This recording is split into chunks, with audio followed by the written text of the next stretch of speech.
Então, vamos lá, meus bens. Falando em Journalifax, vamos fazer a nossa prática de hoje, dos cards. Encontre uma postura confortável no corpo.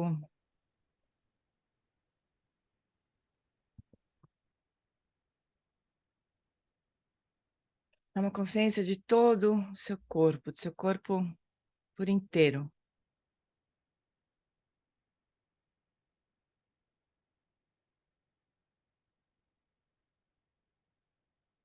Traga atenção para os seus pulmões.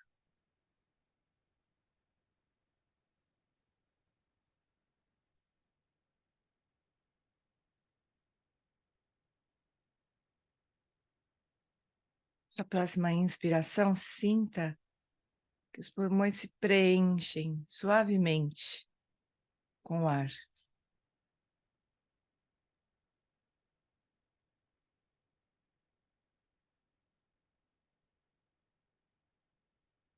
Com gratidão pelas florestas, pela atmosfera preciosa da Terra. Expire se lembrando de que a sua vida depende de cada respiração. Inspira sentindo seu pulmão se preenchendo com ar e expira com gratidão.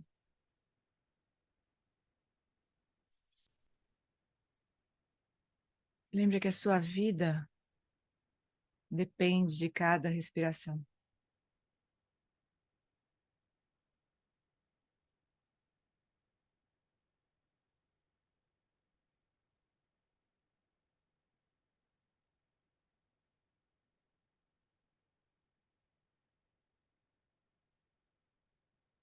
Então, se lembrando dessa verdade,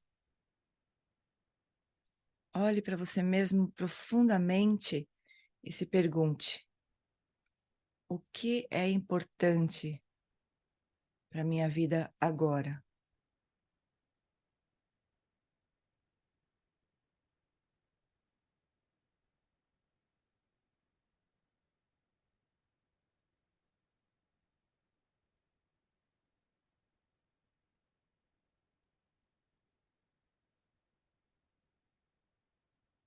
Inspira, preenchendo o pulmão gentilmente com ar, expira, agradecendo as florestas e a atmosfera do nosso planeta.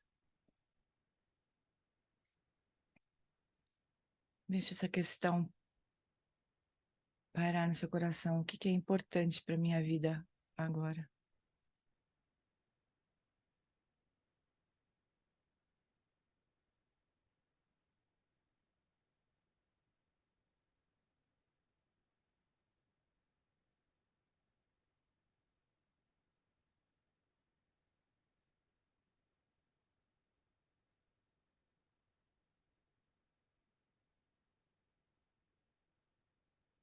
E devagar vai abrindo os olhinhos.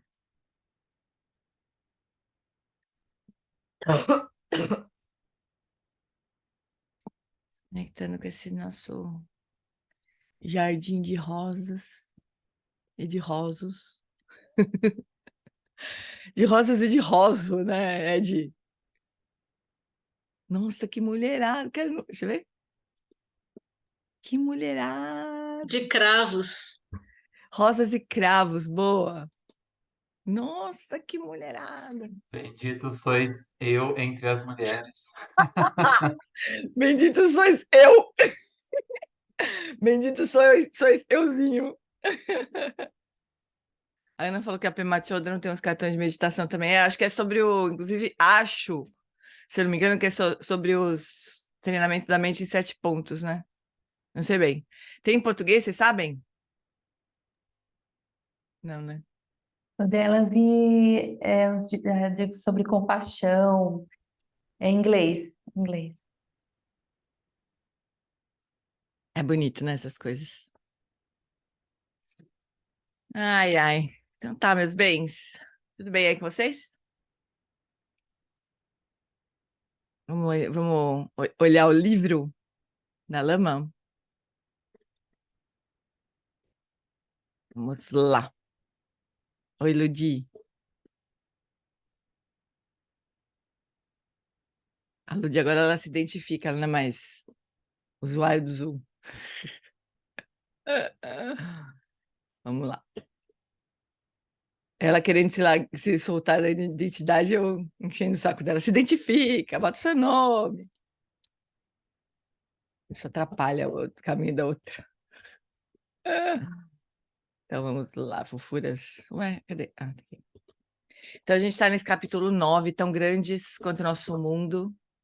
E o tema aqui é. A gente aprende com o tempo. O tema aqui é a gente acomodar todas as coisas, né? Então, esse último parágrafo era isso: a prática de acomodar tudo inclui todas as coisas que gostamos e não gostamos. Isso nos dá a liberdade de sermos seres humanos plenos, sem a agitação que vem de tentar classificar, manipular e rotular nossa experiência. Se praticamos por um tempo, passamos a ver que até mesmo o sofrimento é repleto de possibilidades. Esse parágrafo é muito importante, né? A gente estudou em outro horário, acho que na quarta-feira à noite, a gente estudou talvez o segundo texto mais curto de treinamento da mente, porque o primeiro é os 8 versos que transformam a mente, né? Acho. Daí, talvez o segundo seja esse, que é transformando a diversidade e felicidade em caminho. E aí a primeira aforisma, vamos dizer assim, a primeira recomendação desse texto era mudar a nossa atitude de aversão frente à diversidade, quer dizer, mesmo quando surge alguma coisa que a gente classificaria como difícil, o primeiro ponto para nós treinarmos a nossa mente, né? E por fim, assim, é claro que a gente não vai sair por aí procurando confusão, né? E é claro que se tiver alguma coisa para fazer, vamos supor que a gente se dá, né? Se dá conta que está numa baita confusão. É claro que se tiver alguma coisa para fazer, a gente vai fazer, óbvio, né? A vida é isso, né? A gente vai tentando fazer o que dá. O ponto é a nossa atitude interna frente aos desafios, né? Muitas vezes a gente pode falar, não quero saber disso. Não, não, como se adiantasse. Como se bastasse a gente fechar os olhos e o problema ia desaparecer, né? Ou a gente fazer de conta que não tá lá e o problema desaparecer. Seria maravilhoso, mas não é assim que geralmente funciona, né? Então, um ponto importante para a gente poder lidar com a abertura, com essa abertura que a Lama está falando, é a gente primeiro procurar mudar nossa atitude frente à diversidade, né? Quando surge um negócio, a gente fala, não quero saber disso, ai, que horrível, ai, que a minha vida é uma desgraça, ai, que só comigo, por que comigo, por que agora, por que eu, por que, né? A gente mudar e acomodar as coisas, né? Se abrir para poder perceber o que de fato está ali, o que é de fato possível, né? Então vamos lá, desenvolvendo nova relação com o sofrimento, vai ver a Lama vai falar disso também. Então, a investigação sobre o sofrimento marca nossa entrada no caminho budista, primeira nobre verdade do Buda. A verdade do sofrimento, né? O samsara é permeado pelo sofrimento. Tem umas fake news aí do Buda dizendo que a vida é sofrimento, né? Não é a vida que é sofrimento, é o jeito que a gente vive que é sofrimento, né? É o samsara que é sofrimento. Se fosse a vida, imagina, o que a gente tá fazendo aqui, né? Não tinha muito o que fazer. O Buda nos ensinou muito, usando muitas diferentes palavras, a contemplar ou acomodar o sofrimento. Contemplar é uma palavra muito interessante, né? Porque contemplar a gente teve uma época que eu pegava ali no dicionário essa palavra, né? É você poder ver vários aspectos de uma mesma coisa, né? Demoradamente, assim. Poder realmente se debruçar sobre os aspectos das coisas todas, né? Sobre os diferentes aspectos. O problema é que quando a gente está no meio de uma coisa que a gente chama de problema, a gente não consegue ver muitas faces daquilo, né? A gente geralmente vê uma só, se apavora, tenta sair correndo, tenta, sei lá, fazer alguma coisa para mudar aquilo, né? Mas contemplar mesmo não é exatamente o que a gente faz, né? Porque obviamente, a gente está tomado por aquilo, né? Então, o Buda ensinou, usando muitas palavras diferentes, a contemplar ou acomodar o sofrimento. O sofrimento tem algo a nos oferecer. Então, se a gente puder fazer isso, é maravilhoso, né? Nem sempre a gente consegue, mas... De acordo com os ensinamentos do Buda, o sofrimento não é um assunto pessoal. O sofrimento aponta para a natureza do mundo das coisas e para a inabilidade deste mundo em nos satisfazer ou produzir uma felicidade duradoura. Então não é nada pessoal, né? Não é que o mundo está contra nós, ou alguma coisa pessoal, assim. É a natureza das coisas, né? Que como a gente não enxerga a natureza das coisas, a natureza, principalmente a natureza impermanente das coisas, aí a gente sofre, né? A gente acha que tem alguma coisa errada com a gente, assim.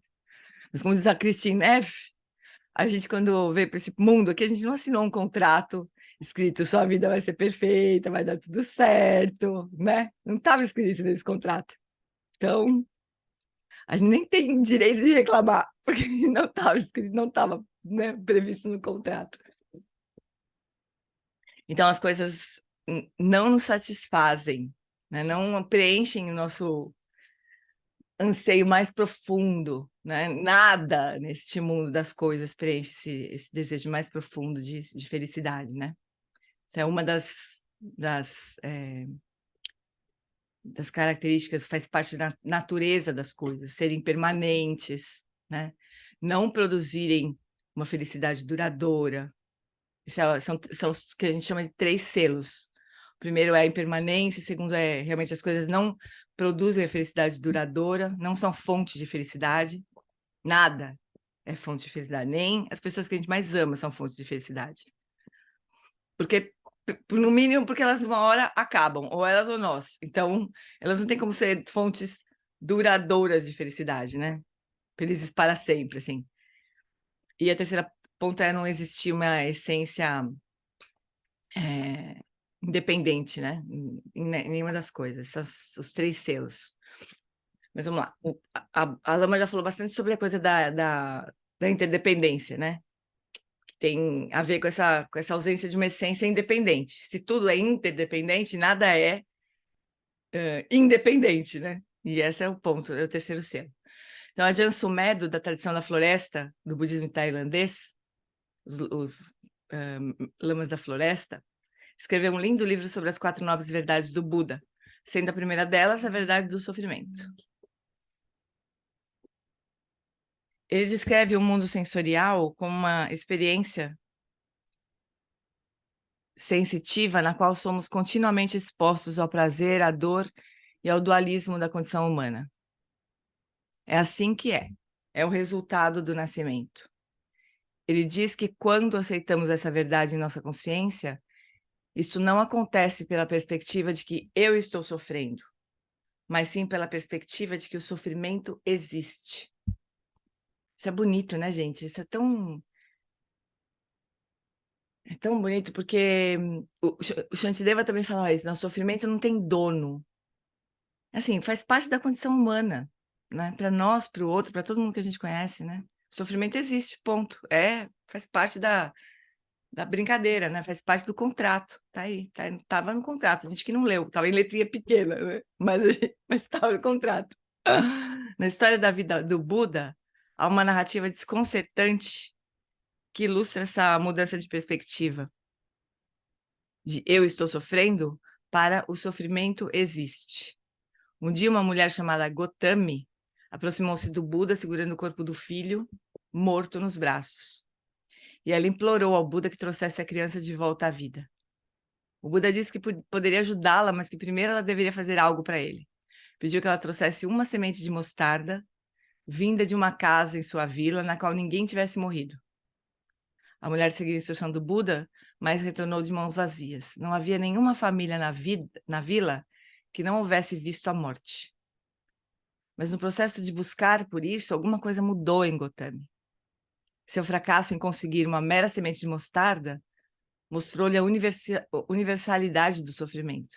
Evocou nela compaixão pela condição de todos os seres vivos. Puta, como é bonito isso! Ela ainda... mais ainda, ela experimentou a coragem que vem da aceitação. Gotami foi capaz de fazer a mudança de eu estou sofrendo para o sofrimento existe. Só depois disso, conseguiu soltar o corpo do filho. Não é lindo? O Buda falou que ia ajudar. Não falou que ia trazer o filho de volta, né? Falou, vou te ajudar.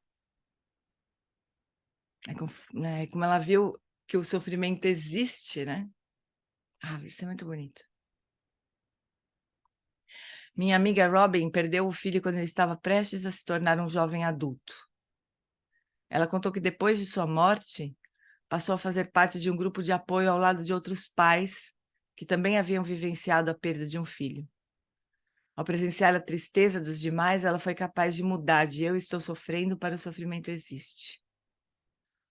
Robin carrega no pescoço um medalhão com uma semente de mostarda dentro para lembrá-la de Gotama e sua busca.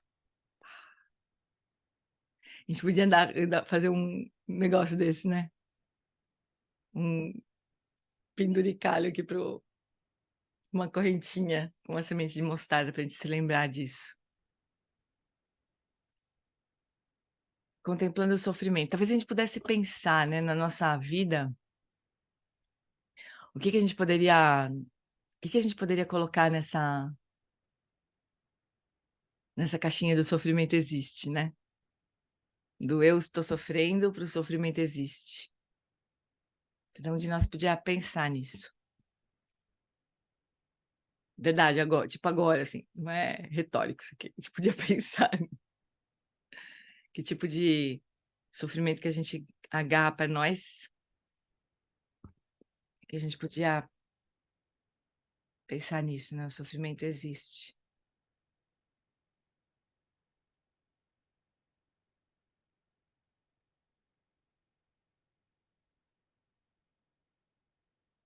Tem uma implicação, nossa, eu vejo que é pensar fora de nós. A Ludi tá. É como se a gente precisasse se dissociar, né? Isso não é uma boa coisa também, eu acho. Não sei o que vocês acham. Porque a gente vai ser. A gente vai ser atingido por isso, né? Mas ainda assim a gente pode se lembrar. Porque esse sofrimento existe. Tem várias implicações, assim. O fato de um sofrimento existir quer dizer que ela permeia tudo, né? Vamos pensar na guerra na Ucrânia. Então, mas pensa numa guerra na tua vida, assim. Alguma coisa que já aconteceu, né? Por exemplo, se vê nas histórias que os outros nos contam, também. Pandemia, pois é, pandemia. Pandemia foi uma guerra para todo mundo, de um jeito ou de outro, né? Para os médicos, pior ainda. A questão inclui a tudo e a todos, exatamente. E, pessoal, não termina. Isso é a coisa mais, assim, é como se fosse enquanto houver a vida no Sansara, vai haver sofrimento. Esse é o ponto, né? Uma vez eu estava conversando com o Lama Wallace sobre qual que eram os meus problemas, minhas dificuldades para entrar em retiro, né? Aí eu falei assim, bom, tem a questão financeira, sou eu que, né, sou a provedora, mas aí ele fala, bom, então pode ser que uma hora isso se resolva, né? Sei lá, o que ele falou, alguma coisa assim, mas tipo, dinheiro uma hora se resolve, né? Para o bem ou para o mal. Aí eu falei, não, mas também é assim, minha família, meu irmão tem sempre muitas dificuldades, ele sempre entra em um monte de confusão, e eu sempre dou equilíbrio e tudo. Aí ele diz assim, a confusão sempre vai existir. Aquele dia me deu uma só que quando a gente entra numa confusão qualquer, tem algum problema, a gente acha que quando aquele problema se resolver, vai estar tudo bem para sempre, né? Só que não, faz parte do jogo. Se a gente ficar esperando não ter mais problemas, né? Para fazer alguma coisa, a gente não vai fazer nunca mesmo. Assim como eu, exatamente, é exatamente, Pri. A gente se enxerga no sofrimento de todo mundo. E não tem propriamente um fim. Não é que o sofrimento. É claro que tem um fim, né? Que é a iluminação de todos os seres, inclusive. Por isso que é o voto do Bodhisattva, como lembra que a gente viu no livro do Norman Fisher, é um ideal inatingível, assim, não tem, né? Mas é como se fosse o nosso combustível para praticar, né? Mas é muito, muito. Por isso que o Buda, a hora que o Buda viu. A gente veio fazer a mesma coisa que o Buda, né? A hora que o Buda se ligou nisso, ele saiu fora, foi embora do castelo e foi atingir a iluminação. Ele não ficou tentando resolver. Ah, não, vou construir um hospital. Imagina, podia ter feito isso, né? Ele saiu do castelo, viu um monte de gente doente, viu gente morrendo, né? O que podia ter feito? Vou construir um hospital, investir todo o meu dinheiro em pesquisa para descobrir a causa, a cura das mortes todas. Podia ter feito isso, né? Não fez isso, ele saiu fugiu do castelo e foi atingir a iluminação.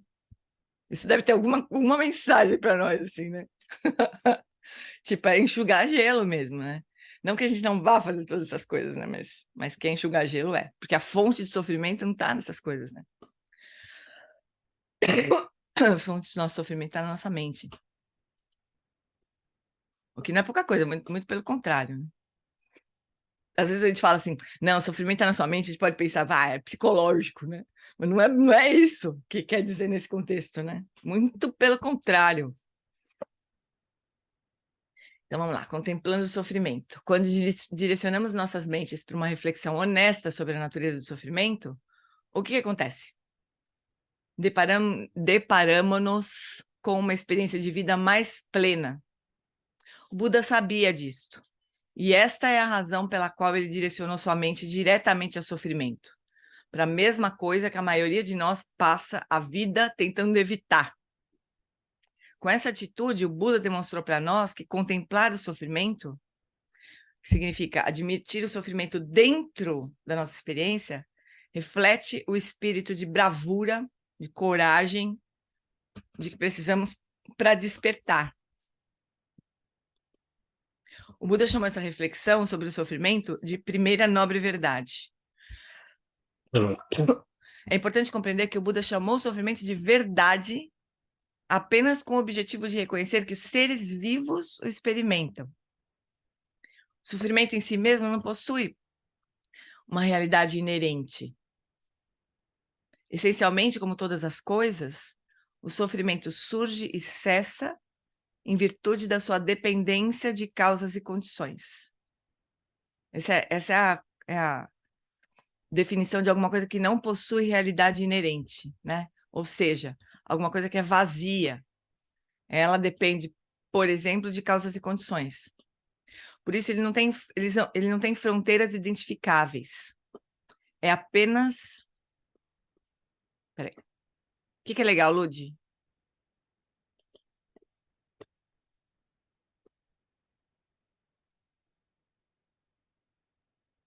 A Lud falou, isso é legal. Mas eu não sei que horas que ela falou isso. Essa coisa de dependência. Ah, com certeza. Depende de causas e condições, depende de partes e depende de como a gente denomina. Então, essas são as três formas de a gente analisar a dependência das coisas, né? Primeiro, tudo depende de causas e condições. Se não tiver... Tem um exemplo mais óbvio, assim, mas que se aplica a tudo. Se não tiver uma semente, e se essa semente não for nutrida, protegida, não surge a flor, né? A planta. Então, dependência de causas e condições. Porque Elizabeth ensina que tudo é interdependente. É isso mesmo. Então, de que forma que são interdependentes, né? Então, dependendo de causas e condições, dependendo de partes. Então, se a gente for, por exemplo, pegar uma emoção, a coisa mais interessante do mundo, pegar uma emoção, né? Quando a gente está com raiva, o que é que a gente está sentindo? Bom, primeiro tem causas e condições, todo mundo entende, né? Sendo que a causa é a nossa própria mente, as nossas aflições que estão presentes na nossa mente. Se não tivesse aflição na nossa mente, a raiva não surgiria, por exemplo. Mas aí nós temos essa sementinha, vem alguém e joga gasolina, no caso. Aquilo floresce completamente, né? Mas também é formado por partes. Quais são as partes de uma emoção, por exemplo, né? A gente tem sensações no corpo, não é? Não surge sei lá, um coração, não sei o quê, e o calor, né? pensamentos na nossa mente, a gente xinga a mãe da pessoa, a gente pensa, como é que essa pessoa ri, sei lá, tem pensamentos sobre aquilo, né? Tem uma qualidade, assim, de mente mais, mais alerta, né? Mais vívida, assim, mas ao mesmo tempo mais estreita, como se a gente só enxergasse o que a gente acha que causou a nossa raiva, né? O que a gente acha que é a causa da nossa raiva. Daí a gente tem todas essas partes aí. Quando a gente começa a olhar, se a gente pegar no momento da raiva, começar a olhar para as partes,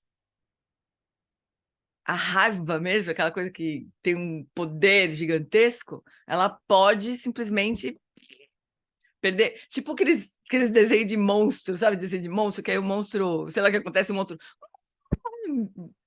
se mingua todo assim, né? Pode acontecer isso. Só de a gente olhar bem para a raiva. Vem cá, quero ver, o que que você é? Né? O que você é? Mostra a cara aí para mim. Aí, tem sensação no corpo, tem pensamento não sei como, né? A raiva vai pelo ralo. Mas a gente pode passar uma régua em tudo isso e falar, raiva, estou com raiva. E aí a gente perdeu, porque a gente passa a se relacionar com aquele conceito do que é a raiva e o que se faz quando está com raiva, o que normalmente eu faço quando eu estou com raiva, e assim a gente desceu ladeira abaixo. Mas são esses 3 tipos de dependência, de origem dependente ou originação dependente. Causas e condições, partes e denominação conceitual. Não é denominação, vou lembrar a palavra que a gente... Designação conceitual. A gente chama de alguma coisa. Aí, ou, né, por exemplo, ele vai, raiva. Então, raiva. Aí, quando a gente fala raiva, vem uma série de outras ideias sobre raiva naquele conceito, não é assim? Raiva é ruim, raiva é o que eu sei fazer, raiva sei lá, raiva, sei lá, 1000 coisas de raiva. E assim a gente se relaciona só com o conceito daí. Em um momento temos raiva da pessoa, dentro de minutos podemos estar amando a mesma pessoa, ao contrário, com certeza, super. Por quê? Porque depende de muitas condições, né? Não é uma coisa. Se fosse alguma coisa independente, se a raiva fosse uma coisa independente, a gente seguiria com ela. Ainda felizmente não é, né? Nossa, você já pensou? Sair carregando a raiva a vida inteira, assim? Até o Hulk fez as pazes com Bruce Banner. Vocês viram os Vingadores? O último capítulo dos Vingadores? Meu, é o Bruce Banner verde, de óculos, igual o Hulk, tamanho do Hulk, tirando selfie com a criançada. Coisa mais linda do mundo, aquele desenho. Pô, até o Hulk fez as pazes, imagina. É possível, né? Mas é legal quando a gente olha assim, né? Então, se a gente contemplar, né? Se a gente contemplar a natureza impermanente das coisas, o fato de elas não poderem, de elas serem dependentes de partes, de causas e condições, de designação, conceito. Se a gente contemplar tudo isso, de tudo, pronto, a gente se ilumina, simplesmente porque a gente vai chegar nessa conclusão, né? Que a verdade, a gente vai atestar as 4 nobres verdades do Buda. Mas a gente tá só na primeira ainda. Mas então, o sofrimento em si mesmo não possui realidade inerente, como a gente viu com a raiva. A raiva a gente pode dizer que é um tipo de sofrimento, né? Mas qualquer sofrimento, se a gente for pegar qualquer sofrimento, é assim que ele é. Não é que ele desaparece, né? Não é que ele não existe, ele existe, mas como é que ele existe? O Buda nunca disse que o sofrimento não existe, mas o sofrimento não existe do jeito que a gente acha que existe, né? Quando a gente está no meio de uma situação de sofrimento, a gente acha que aquilo não vai acabar nunca, né? A gente pode até, se alguém perguntava, não, mas isso vai passar, acho que vai passar. Eu tinha isso, assim, quando eu era bem desde criança. Quando eu via alguém sofrendo muito, eu chegava e falava assim, olha, eu não sei bem o que você está sentindo, eu só sei de uma coisa, vai passar. Eu sempre falei isso, tinha uma coisa da impermanência já no meu fluxo mental. Eu falava isso. Aí teve uma vez que eu tomei um pé de um namorado, e eu falava assim, meu, eu acho que o meu truque não vai funcionar dessa vez, eu acho que nunca mais vai passar. Eu achava que não ia passar nunca, porque eu dormia e acordava chorando, assim, meses, sei lá, fiquei um tempão mal. Nossa, aquele meu truque lá, essa vez não tá funcionando, tá acontecendo alguma coisa aqui. Mas passou, viu, pessoal? Passou. É impermanente também. Não tem sofrimento que não passa. Não tem jeito. De algum jeito passa. Então, essencialmente, como todas as coisas, o sofrimento surge e cessa, em virtude de sua dependência de causas e condições. Por isso, ele não tem fronteiras identificáveis. É apenas mais uma experiência que não pode ser objetificada, né? A gente não pode transformar num objeto, com contornos e capturada ou definida com precisão. O que é o sofrimento antes de ele ser objetificado por nós? Esta é uma boa pergunta. Ser objetificado, a gente poderia pensar, estou aqui pensando com vocês, né? Mas pensando nessas três formas de dependência, objetificar poderia ser a terceira forma de dependência. Tipo, a gente objetifica quando a gente pega e fala assim, raiva, né? A gente transforma aquilo, dá um nome, que é bom nomear. Em termos de regulação emocional, é bom saber o que está sentindo, né? Mas é assim, nomear com post-it velho. Sabe post-it velho que você prega e ele cai em seguida? É assim, nomear só para saber que bicho que a gente está lidando ali, né? Mas depois, pelo amor de Deus, soltar, né? Mas objetificar podia ser isso, a gente falar raiva ou tristeza e, né? E tentar fazer com que aquilo seja uma coisa, né? Um objeto. Poderia ser esse terceiro tipo de designação conceitual, né? Mas o que é o sofrimento antes de ele ser objetificado por nós? Essa é uma boa pergunta. E, obviamente, não tem resposta, né? Porque o nome do livro é O Poder de uma Pergunta Aberta. Essas perguntas, a lama larga e sai correndo, né? Mas é bonito isso, né? A gente poder olhar de um outro jeito, né? Para essas coisas que nos amedrontam. Enfim. Bom, então, vamos passar para o capítulo 10. Ninguém vai falar nada? Será que eu tirei o microfone de vocês? Não, né? Todo mundo mega quietinho. Ninguém vai falar? Ver a solidez que damos às coisas. Exatamente.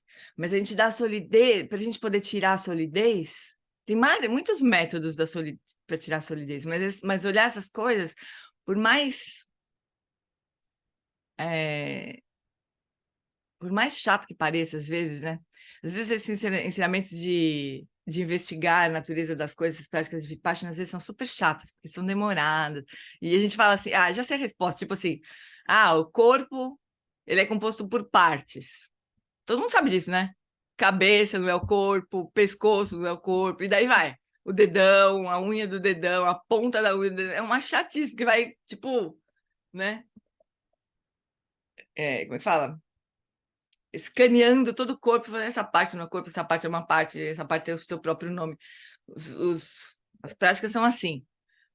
Mas quando a gente se identifica com o corpo, né, o meu corpo, e quer, sei lá, de alguma forma, não quer que envelheça, esses dias, vira e mexe eu vejo uns posts desse cara que está gastando ele já é meio velho, porque parece umas fotos dele, você já vê que ele é um pouco velho, mas um cara que está gastando milhões de dólares, assim, um milionário desocupado e sem ideia, e pouco criativo, né?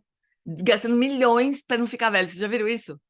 Agora ele tá fazendo uma plástica do pênis, a última notícia que eu recebi dele, assim. Uma coisa assim, ele deve ter mais de 60, eu acho, porque ontem tinha uma foto do abdômen dele. Bizarro. Hã? É bizarro, né? Bizarro. Como assim? Isso, assim, acho que é assim, o ápice da identificação com o corpo, né? E de não aceitar a impermanência. Tudo bem, a gente faz plástica, né? A gente não, eu nunca fiz. Possivelmente nunca vou fazer. Talvez porque eu não tenho dinheiro, porque talvez se eu tivesse dinheiro eu fizesse alguma coisa, assim. Mas as pessoas normais, vamos dizer assim, fazem plástica, né? Tudo bem, dentro de um limite aceitável, assim. Agora, gastar milhões para não envelhecer, bobear ele vai congelar o corpo, sei lá que loucura que ele vai fazer. Ó, o Ed postou aí, bilionário que gasta 10 milhões por ano para ter 18 anos. Desiste do tratamento? Olha, ontem eu tinha visto que não, que ele estava fazendo uma parte importante para ele. Parece que ele desistiu. Parece. A impermanência venceu, né, pessoal? O que vocês acham que ia acontecer, né? Óbvio. Deve ter começado a estudar o budismo. Deve ter virado budista, deve ter passado um professor, um bodhisattva na frente dele, assim, falando, olha, pega esse Acho que dinheiro, não faz estava isso. adiantando o tratamento, Eu viu? acho Porque que não não, tem gente. como combater Como o envelhecimento é que você vai desse fazer? jeito. E tanto deu errado que a primeira coisa que você falou já foi assim: é um cara que já é velho. Ou Pois seja, é, né? porque você Começou você olha, falando que ele exata já é a velho. foto que eu vi ontem era do abdômen dele, né? Tanquinho. Mas entre as coisas do tanquinho tinha ruga. Você olha e fala, ah, isso não é um abdômen de tanquinho, né? É um velho de tanquinho, né? Quer dizer, não tem como, não tem jeito. O pessoal fica passando a vida inteira fazendo plástico, é o fim da picada, né? Mas a gente pode se identificar de muitas outras maneiras, completamente com o que a gente chama de corpo, né? Aí o que a gente chama de corpo, o que é exatamente o que a gente chama de corpo, né? Daí toda essas análises, assim, essas meditações analíticas, né? Que vão tirando a solidez. Bom, é isso mesmo, o corpo vai ficar velho, não tem jeito. Ave Maria, a gente vai percebendo. Hoje é impressionante que quando a pessoa faz plástica, você olha para ela e fala, nossa, uma velha de 80 anos com a pele lisa. Não é só isso, mas você sabe É que ela isso. tem. É uma parte do corpo que ela deu uma ajeitada, né? Mas é muito louco, gente, é muito louco. Mas é uma expressão né, de uma tentativa de ganhar, né? Passar a perna na impermanência. Não tem perigo nenhum de dar certo isso aí. Essa semana viralizou também um ator aqui no Brasil que tirou aquela carteira de 60 anos, né, para vaga e tal. E quando você olha, ele não tem aparência de 60 anos. Aí, maior comoção na internet, como assim e tal, e como que ele conseguiu plástica. E ele falou que ele não fez plástica nenhuma, ele só faz atividade física, cuida da alimentação. Claro que deve ter alguma genética ali também junto, né? Mas o que eu fico impressionado é as pessoas comentando, tipo assim, que eu queria isso e não sei o quê, com coisa que ele não vai envelhecer. Ele vai envelhecer, né? Mas vai envelhecer diferente, provavelmente, né? Mas achei bem interessante a discussão que as pessoas fizeram em cima disso, assim. Eu quero ser igual, né? Eu quero chegar aos 60 desse jeito. Não vai conseguir. Pois é. É uma fonte de sofrimento, né? De muito sofrimento, muita aflição, assim. E não é à toa que o Buda, a primeira aplicação, né? Primeiro domínio de experiência, assim, que o Buda propôs a gente investigar é justamente o corpo, né? Olhar bem para o corpo e falar, bom, o que é esse corpo, afinal? Ele é composto de partes, ele surge a partir de causas e condições, ele é uma denominação, é um objeto, né? A gente objetificou. Então é isso. Então, o sofrimento vem desse processo de reificação, né? De objetificação. Porque a partir do momento que a gente objetifica, a gente se apropria, a gente acha que tem controle sobre aquilo, a gente acha que aquilo vai ter uma duração, né? Tudo isso é um engano, né? Tudo isso engana a gente e enfim, leva a sofrimento, né? Dureza. Mas vamos lá. Então, capítulo 10. Consertando e curando. Nosso modus operandi usual é tentar livrar nossa vida do sofrimento reorganizando as coisas, dando um jeitinho, dando uma desviada, tipo o... Como ele chamava no Matrix? Era o Neo. O Neo desviando das balas. A gente acha que vai conseguir fazer que nem o Neo, né? Em vez de admitir o sofrimento como parte da nossa experiência, tendemos a fabricar estratégias esperançosas de prevenção. Meu amigo Buddy, praticante do método Rolfing, conta que os clientes quase sempre entram em sua clínica esperando ser consertados. Esperam chegar a um estado físico completamente livre de dor. Claro, né? Isso é comovente, né, gente? É muito comovente também. A gente olha, tira uma onda com o cara do milionário lá, mas é muito comovente, assim, imaginar que a pessoa tem uma esperança de que não sinta dor, né? Esse não é um desejo disparatado. Ninguém quer sofrer. Mas precisamos nos perguntar: este misterioso e dinâmico organismo que habitamos é passível de ser consertado? Ele alguma vez atingirá um estado final de equanimidade, em que não sentirá o movimento, o prazer e a dor do universo infinito do qual faz parte? Consertar é diferente de curar. E a diferença está na atitude. Consertar objetiva evitar a dor por meio de um retorno aos bons e velhos tempos no qual estávamos livres da dor. O que nunca é verdade também, né? Possivelmente. Se a gente pensar na pandemia, todo mundo queria voltar ao normal, não era? Como se o normal fosse maravilhoso, perfeito, né? Como se a nossa vida antes da pandemia fosse uma coisa extraordinária. Existe esse tipo de nostalgia. Apenas queremos que as coisas voltem a ser o que eram. Essa atitude não exige que mudemos ou que experimentemos nossos corpos plenamente. Temos um objetivo, mas estamos ausentes do processo que nos leva a esse objetivo. Um processo que nos exige uma nova experiência, nova compreensão de nossa forma física e de como habitamos. A abordagem do conserto não chega até as causas e condições que deram origem à nossa dor.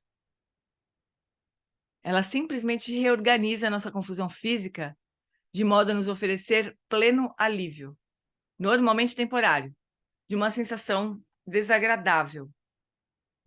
Tinha um chefe, puta que eu não tô com uma blusa de abotoar aqui, mas ele falava que a medicina alopática, né, farmacêutico conversando, mas falava da medicina alopática, que pegava, imagina uma blusa de botão, né, vamos supor. Aí a gente pega e pula um botão. Sabe a gente pula um botão da blusa e abotoa, que fica aquele pedaço sobrando? Então ele falava assim, a medicina alopática vai lá e corta esse pedaço que tá sobrando. Em vez de desabotoar, abotoar outra vez, né? Não, vai lá, corta aquele pedaço. Pronto, resolvido. É meio que assim que a gente queria ter, que a gente queria resolver, né? O modelo de 60 anos viraliza ao mostrar sua idade parecer ter 30. Ah, que horror. É isso. É tentar cortar o pedaço que está sobrando lá. Não sei quanto a você, mas frequentemente me pego esperando por um estado de equilíbrio físico perfeito. Quando que isso acontecerá? Quando chegará o dia em que eu vou me sentir consistentemente perfeita? Mas, na verdade, o corpo não é uma coisa que se possa consertar. Como Sua Santidade Dalai Lama falou, a felicidade física é apenas o eventual equilíbrio dos elementos no corpo, não uma harmonia profunda. Compreenda o temporário pelo que ele é. Deixa eu ver a referência aqui. Conselho sobre a morte, como viver uma vida melhor. Esse livro é de chorar. Conselho sobre a morte. Nossa, eu lembro do Lama Santa indo no retiro sobre esse tema. Teve um retiro de Conselho sobre a morte que eu cheguei super bem. Foi lá no Recife, no Dharmata, lá no interior do Recife, em Timbaúba. Eu cheguei super bem pro retiro. Tava felizona. Conselho sobre a morte. Não sei se a Paty tava.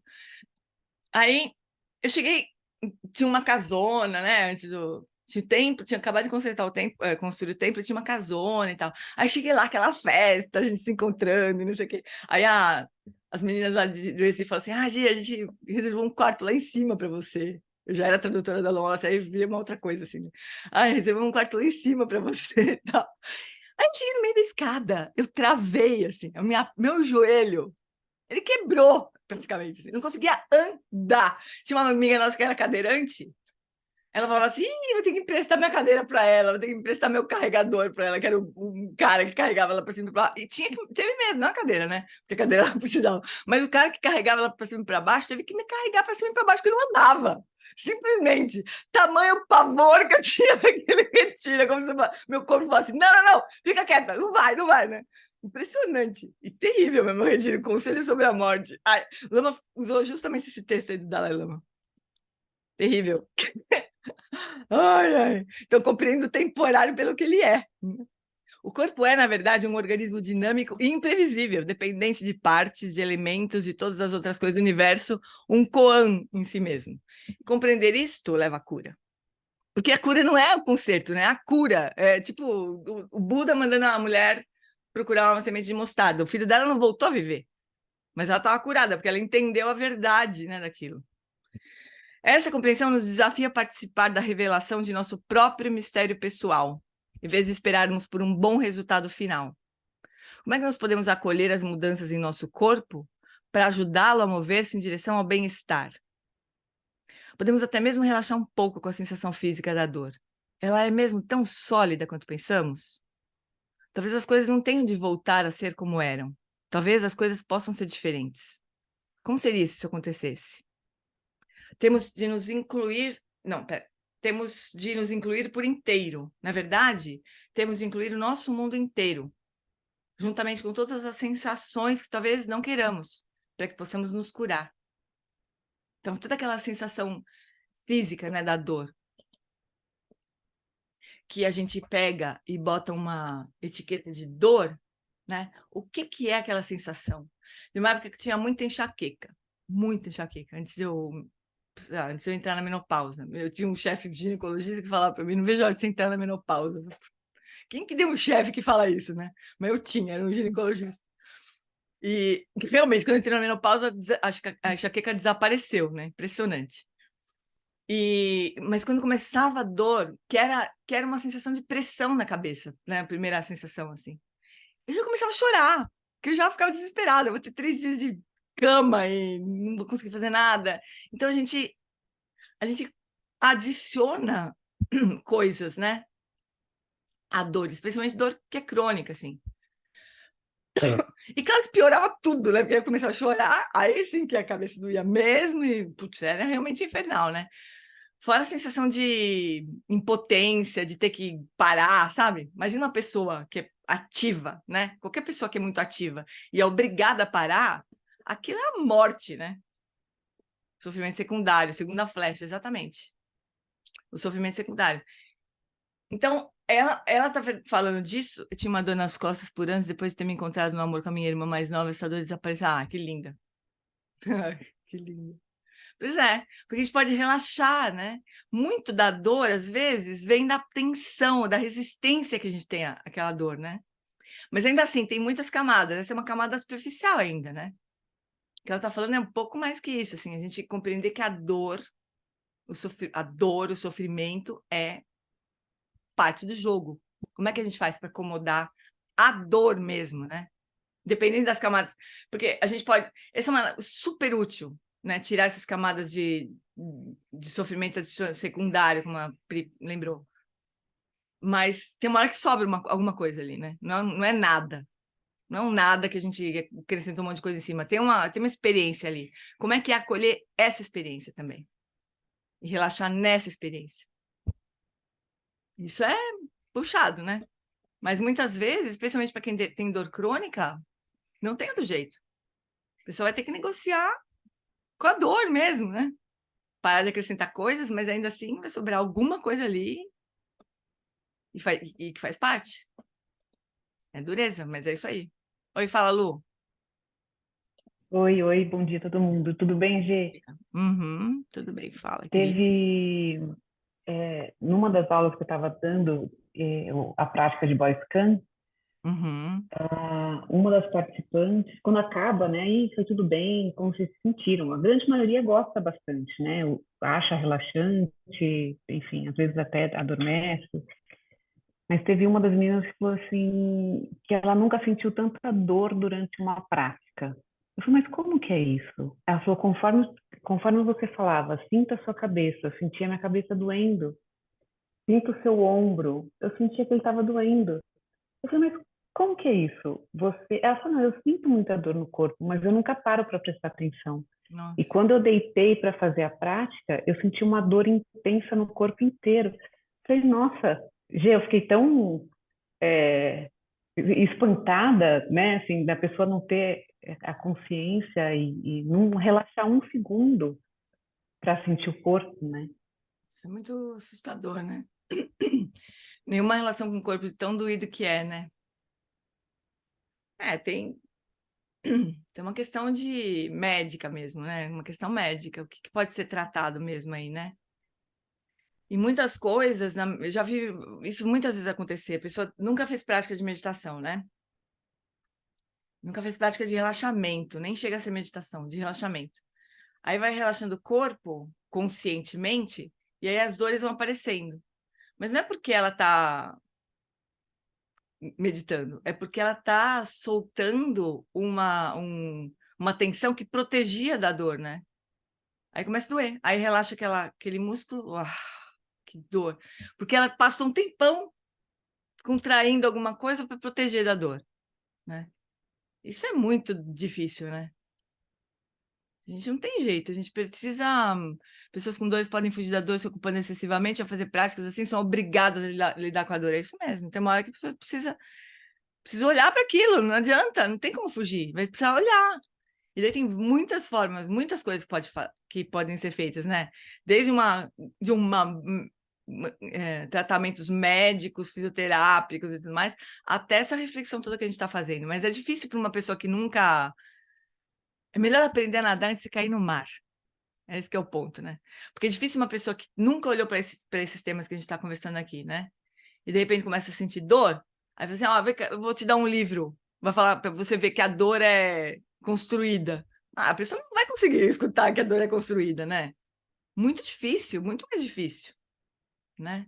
A gente que está estudando antes, talvez quando o bicho pegar para a gente se lembre. Tem essa prática, deixa eu ver, vou acomodar. A gente tem muito mais chance de usar esse ensinamento, né? Agora, uma pessoa chegar, né, e com dor, assim, e pegar é mais difícil, né? Pode acontecer também de ser benéfico, mas é bem mais difícil. É muito impressionante a desconexão, né, amores? Mas a gente faz isso também, né? Eu fiz isso durante muito tempo também. Tinha a menor conexão. Trabalhava que nem uma desgraçada, não tinha nem tempo de olhar pro. Eu já falei pra vocês, né? Que eu saía com o xixi aqui no olho, assim.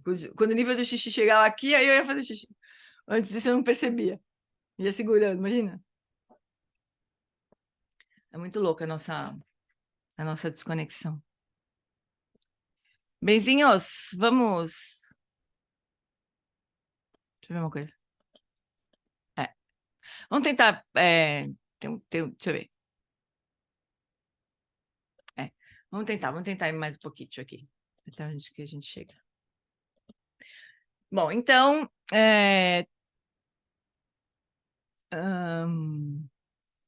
Podemos até. Gê, você Oi? não falou que era todo final de aula, nós Boa, boa, íamos boa. contemplar? Boa! Então, peraí, deixa eu só marcar onde é que a gente parou.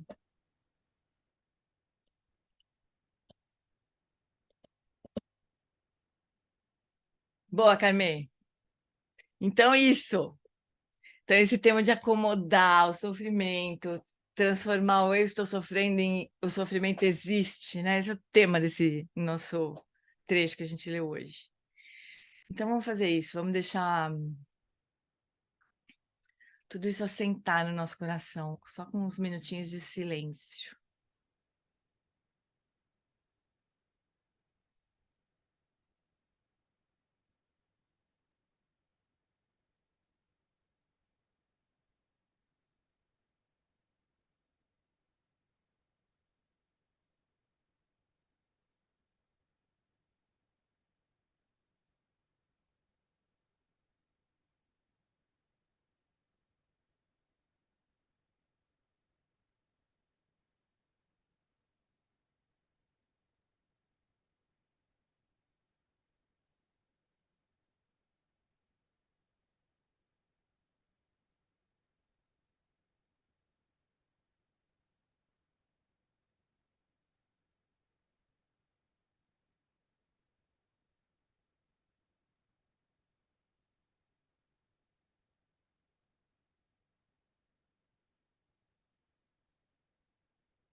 A gente poderia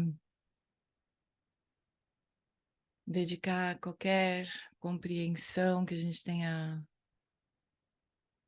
conseguido nesse nosso encontro, qualquer porta que tenha se aberto para a gente contemplar a natureza da nossa própria existência, a gente poderia dedicar tudo isso para que nós mesmos tenhamos cada vez mais lucidez, cada vez mais compreensão de como as coisas verdadeiramente são. E que isso possa impactar todo mundo que a gente conseguir tocar.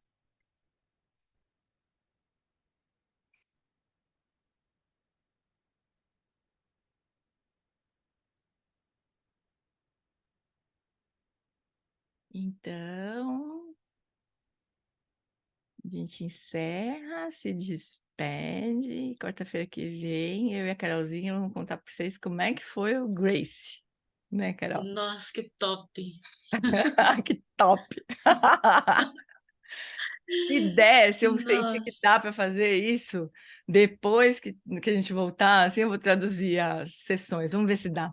Às vezes não dá, porque essas sessões são muito interativas, né? Especialmente quando tem gente ao vivo, gente na internet. Então, mas se der, a gente traduz. Se não, tem outro encontro traduzido também, para quem quiser estudar mais. Você traz a vontade da gente de ir lá também. Então vamos, gente. Vamos todo mundo para lá. Gente, um beijo, viu? Obrigada, Gê. Boa semana para vocês. Boa viagem. Obrigada. Boa viagem. Tchau, Carolzinha. Boa viagem. Boa Beijo. Boa viagem, Boa Carol. viagem. Tchau.